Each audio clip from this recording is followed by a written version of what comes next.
بسم اللہ الرحمن الرحیم۔ السلام علیکم ورحمۃ اللہ وبرکاتہ۔ رب اشرح لی صدری ویسر لی امری واحلل عقدۃ من لسانی یفقہوا قولی۔ رب زدنی علما اللہم فقہنا فی الدین اللہم انفعنا بما علمتنا وعلمنا ما ینفعنا وزدنا علما۔ جیسا کہ آپ سب لوگ جانتے ہیں کہ آج کل ہمارے معاشرے میں بہت زیادہ مادیت پرستی ہے، نفسا نفسی کا دور ہے، اور ہر بندہ جو ہے وہ اپنے طور پر پریشان ہے۔ کسی کو مال کی پریشانی، کسی کو رزق کی پریشانی، کسی کو گھر کی پریشانی۔ کہنے کا مقصد یہ کہ ہر بندہ اپنے طور پر اندر ہی اندر کنفیوز ہے۔ تو ان حالات میں ہمارے لیے بہت ضروری ہے کہ ہم قرآن سے جو ہے وہ بہترین تعلق قائم کریں۔ تو میرے ذہن میں آج یہی تھا کہ میں آپ سے تھوڑا سا شیئر کروں۔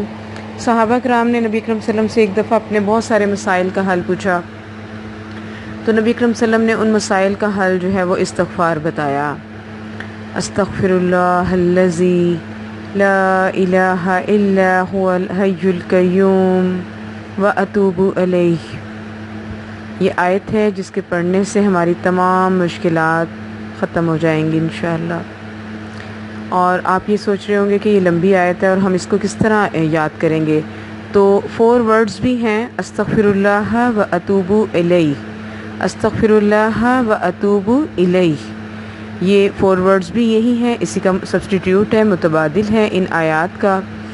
تو دیکھیں آج کل ہم سب جو ہیں اللہ کی رحمت کے محتاج ہیں، ہر کوئی کسی نہ کسی محرومی کا شکار ہے۔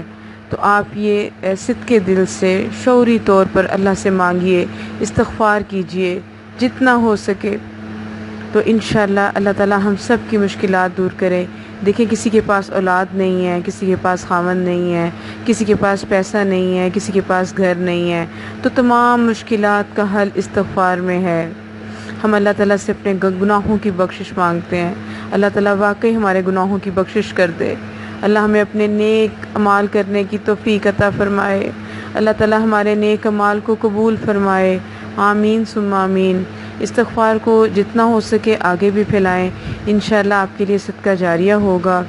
سبحانک اللہم و بحمدک، اشہد ان لا الہ الا انت، استغفرک و اتوب الیک۔ السلام علیکم ورحمۃ اللہ وبرکاتہ۔